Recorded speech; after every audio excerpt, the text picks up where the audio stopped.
Okay, g'day guys. So today we are talking about the cable tricep kickback. Personally, I think this should be the only way you do a kickback, and we'll talk about gravitational pull in a minute. Oh, bugger, it was zooming out. So the cable kickback, how we set up for this exercise is we're going to be in this position here, and we're going to go backwards like that. Now, when it comes to gravitational pull, and the reason why I prefer this particular way over, say, a dumbbell or, well, it's probably about it really, a dumbbell, is because of the cable and the way the weight travels up and down. So it keeps constant tension and resistance on your working muscle rather than from, say, about here to there or about there. There's really not a great deal of tension through your triceps. So when it comes to a dumbbell, which is why, and so I truly think that the best way and potentially the only way to go about executing this lift is with a cable. Yeah, right, so let's dive into how it is we want to set up for this particular exercise. We are looking to get nice and horizontal, and because this is an isolated tricep exercise, we want to create as much stability through our body as possible.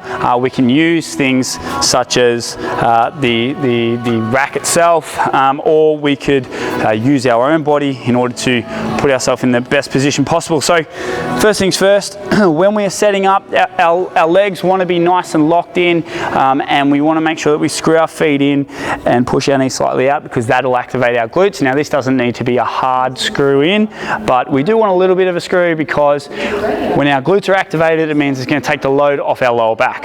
Okay, that there isn't so much of importance as pulling our shoulder blades back and down. Okay. What we know about a muscle that goes over two joints is that if we are contracting hard at one joint, the other joint won't contract nearly as hard. So a great example of this is bring your leg right up, okay, and then try and extend out. Now, I'm contracting really hard at this particular joint, but going out like that, I can't get the same contraction through the knee. Okay. Why does that play effect for our triceps? I'm not doing quads, I'm doing tris. Well, our tris go over two joints. Okay, they come over our elbow and they go up and into our shoulder. So, because we want a hinge pattern to occur through our tricep, which is that pattern there, we need to make sure that we shore up this joint in order to get the most tension and contraction through the working muscle at this hinge joint here. Okay, so how do we want to set up? We want to be up and over the starting point, and our knees slightly pointed out, glutes on. But again, this is, look, you could have your knees in. It's completely up to you. I would suggest push your knees out just to take the load off your lower back. We're going to create stability through our scapula by pulling our shoulder blades back and down. Remember, our lats are the big driving force behind this.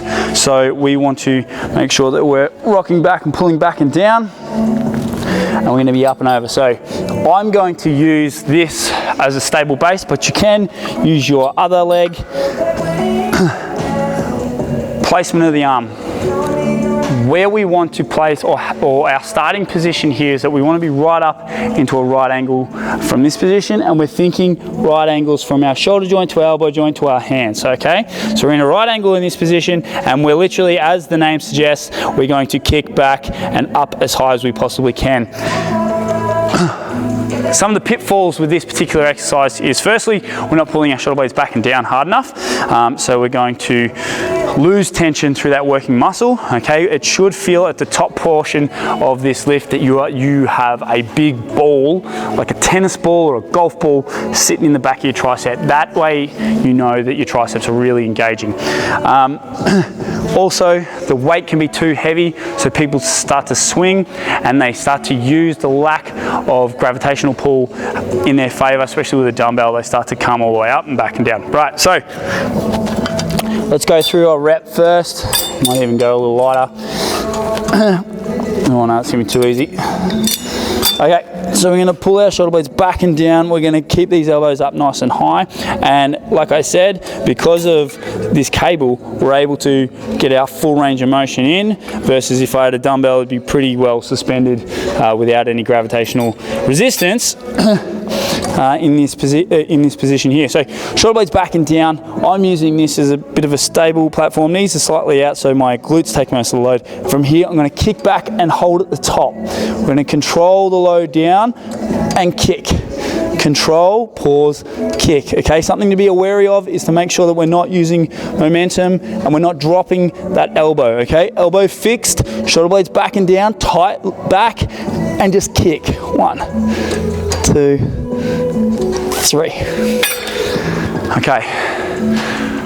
Some of the things that we want to make sure that we're aware of too is that we want this nice and tight to the body. We don't want this elbow flaring out and coming out nice and wide like that. We're going to keep it nice and tight, nice and locked. And then all it is an up and back. Lose that ego. Remember our acronym. Step, stability, through the scapula, shoulder blades back and down. Tension. We want to feel it the entire way through our tricep. We're fortunate that with the cable that you are going to feel it, because the weight will always work in a vertical format rather than a horizontal. Okay, so you're always going to have gravity working against you. Execution. Now, we want to make sure that our first rep looks exactly like our last rep, so avoid things like swinging and momentum to get it up and losing our shape and almost creating a little bit of a leg drive. Remember, it is a kickback. There's this position to that position. That is all we're trying to achieve. And then, guys, once you've ticked off all of those, track your performance and keep going up and up and up until you have arms as big as Arnold's and you're a happy, happy person. Well, guys, have a lovely day, and that there is how you do a cable kick back.